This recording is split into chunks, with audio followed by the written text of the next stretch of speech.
কোন অবস্থাতে নামাজ ত্যাগ ইসলামে অ্যালাউড না। আপনি লক্ষ্য করুন, নামাজ আপনি দাঁড়িয়ে পড়তে পারছেন না, ইসলাম বলে বসে পড়ো। বসে পড়তে পারছেন না, আল্লাহ বলেন শুয়ে পড়ো। শুয়ে শুয়ে আপনি হাত পা নাড়াতে পারছেন না, ইসলাম আপনাকে নির্দেশ করছে মনে মনে তুমি নামাজ আদায় করো। আপনাকে ওযু করে নামাজ পড়তে হবে, ওযু করতে পারছেন না, ইসলাম বলে তুমি তায়াম্মুম করো। আপনি তায়াম্মুম করতে যদি অপারগ হন, তায়াম্মুমের ব্যবস্থা নাই, ওযুর ব্যবস্থা নাই, তাহলে যে অবস্থা আছেন সে অবস্থা আপনাকে নামাজ আদায় করতে হবে। নামাজের জন্য সতর ঢাকা ফরজ, কিন্তু এমন কোন পরিস্থিতি আছেন, আল্লাহ মাফ করুক, আপনার সতর ঢাকার ব্যবস্থা নেই, তাহলে ওই অবস্থায় আপনাকে নামাজ আদায় করতে হবে। আপনি যদি এমন কোন পরিবেশে থাকেন যেখানে আপনার পবিত্র কাপড় থাকা নামাজের জন্য পূর্ব শর্ত, অথচ আপনার কাছে পবিত্র কোনো কাপড় নাই, তো ইসলাম ওই অবস্থা আপনাকে নামাজ পড়তে বলে। কেবলার দিকে ফিরে নামাজ পড়া ফরজ, কিন্তু কেবলা কোন দিকে আপনি জানেন না, জানার কোনো উপায় নাই, কাউকে জিজ্ঞেস করেও জানার ব্যবস্থা নাই, আপনার কম্পাসেরও সার্ভিস আপনার কাছে নাই, কোনোভাবে কেবলা নিরূপণ আপনি করতে পারছেন না। এই রকম পরিস্থিতিতে অনুমান করে এই দিকে কেবলা হতে পারে ধারণা করে সেই দিকে ফিরে নামাজ পড়তে হবে, তারপর আপনাকে নামাজ আদায় করতে হবে। ভাইরা আমার, নামাজের গুরুত্ব এত বেশি বুঝেছেন সাহাবা ইকরাম যে যুদ্ধের মধ্যে, রণাঙ্গনের মধ্যে পর্যন্ত তীর এসে লেগেছে পায়ে, কিন্তু নামাজ ছাড়েননি।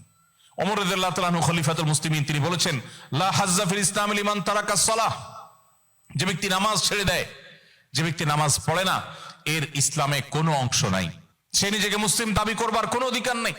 এজন্য ভাইরা আমার, আপনি অন্য অনেক কিছুতে ছাড় পাবেন, রোজা রাখতে পারছেন না, আল্লাহ রাব্বুল আলামিন কোরআনে কারিমে বলেছেন ওয়া আলাল্লাযীনা ইউতীকুনাহু ফিদিয়াতু তুআমু মিসকিন। কিছু মানুষ রমজানে এমন অবস্থা আছেন যে এখন রোজা রাখতে পারছেন না, তাদেরকে আল্লাহ বলেছেন ফামান কানা মিনকুম মারিদান আও আলা সাফারিন ফাইদ্দাতুম মিন আইয়ামিন উখার। কেউ যদি অসুস্থতার কারণে, সফরে থাকার কারণে রোজা রাখতে কষ্ট হয়, তাহলে সে রমজানের রোজা না রেখে এই কয়েকটা রোজা, যেগুলো সফর কিংবা অসুস্থতার কারণে, কারো জ্বর হয়েছে, অসুস্থ হয়েছেন, রোজা রাখাটা টাফ হচ্ছে, তার পানি পান করতে হবে, তাকে মেডিসিন নিতে হবে, না হলে তার বিপদ হতে পারে, এইরকম সিরিয়াস পর্যায়ে অসুস্থ হলে আল্লাহ তাআলা তার জন্য কোরআনে বিধান দিয়েছেন সে এই রোজাগুলো ভেঙে রমজানের বাইরে অন্য সময় রোজা রাখতে পারবে।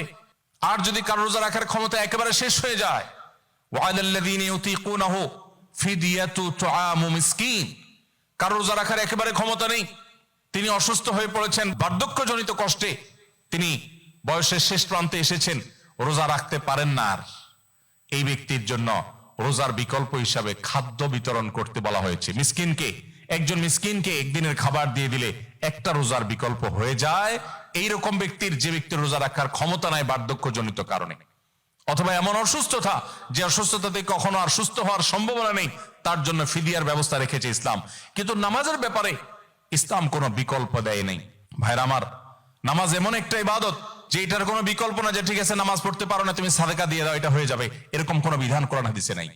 অতএব আমরা যদি নিজেদেরকে মুসলমান পরিচয় দিতে চাই, আমাদের ইসলামটাকে আমরা ধারণ করতে চাই, তাহলে আমাদের 5 ওয়াক্ত নামাজকে সর্বোচ্চ গুরুত্ব দিতে হবে, যেই কোনো পরিস্থিতিতে আদায় করতে হবে। অনেক সময় হীনমন্যতা কাজ করে যে আমার এখানে কেউ মুসলমান না, আমি একা মুসলমান, একা নামাজ পড়লে সবাই তাকায় থাকবে, নামাজের কোনো আলাদা জায়গা নেই, তো তাকায় থাকবে।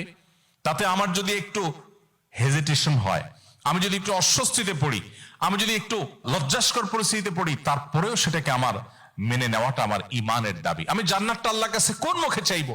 অনন্তকালের সুখের ঠিকানা জান্নাত যে চাইবো, সেখানে তো আমাকে কিছু স্যাক্রিফাইস করতে হবে। এই স্যাক্রিফাইসের বিনিময় আল্লাহর কাছে আমি জান্নাত চাইতে পারি।